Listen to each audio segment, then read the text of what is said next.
We will continue to follow the principle of pursuing the greater good along with our shared interests. We will continue to advance strategic coordination with other developing countries, increase trade and investment, and expand practical cooperation.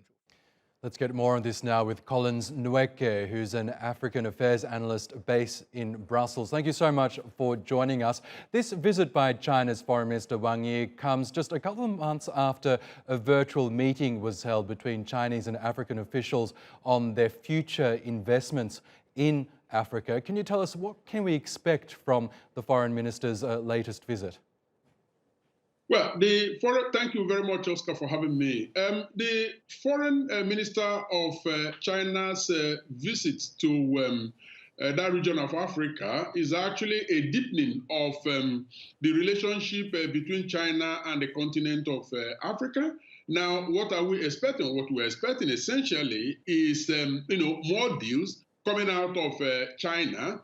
And what has dominated the news over the past decade, increasing indeed in the last couple of years, is the perceived Chinese exploitation of Africa. But that is one side, of the story, because essentially, China hasn't quite left Africa high and dry. And we also need to remember that, this is a deal negotiated between governments, because all of these deals that have been talked about are actually deals that are government to government. So which means government negotiating with another government. So I believe there is a need for the focus to be shifted a little bit to the partner in this relationship that is perceived to be the weak partner, in this instance, Africa. What are they doing wrongly? How come that, they are not negotiating from a position of strength rather than the weak position they are negotiating from right now? Yes. That essentially makes it look as if China is cutting away everything, leaving them high and dry. Yes, Collins, can I ask you, there are fears in other parts of the world that China's investments in certain countries like Sri Lanka is basically Beijing engaging in so-called debt diplomacy, where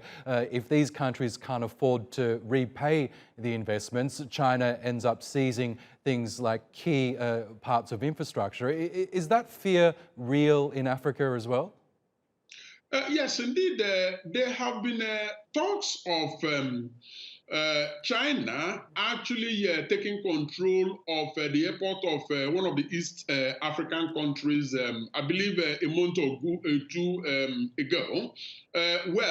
That report has been denied, even though there have been evidence in that regard. So yes, essentially, it is being said that China deliberately creates an opportunity for there to be a bad and doubtful debt on the part of Africa that they are not able to pay back. For example, they do not consider the capacity of the African countries they are lending to pay back, their capacity to pay back the loans. They also close their eyes to, massive corruption going on, so that funds that are loaned to them are actually diverted to private accounts by African leaders. So yes, there are bits and pieces of unholy practices that make critics very, very wary, and the African population also pretty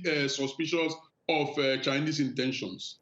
Okay, Collins Nweke, really good to get your analysis there. Thank you so much again for joining us.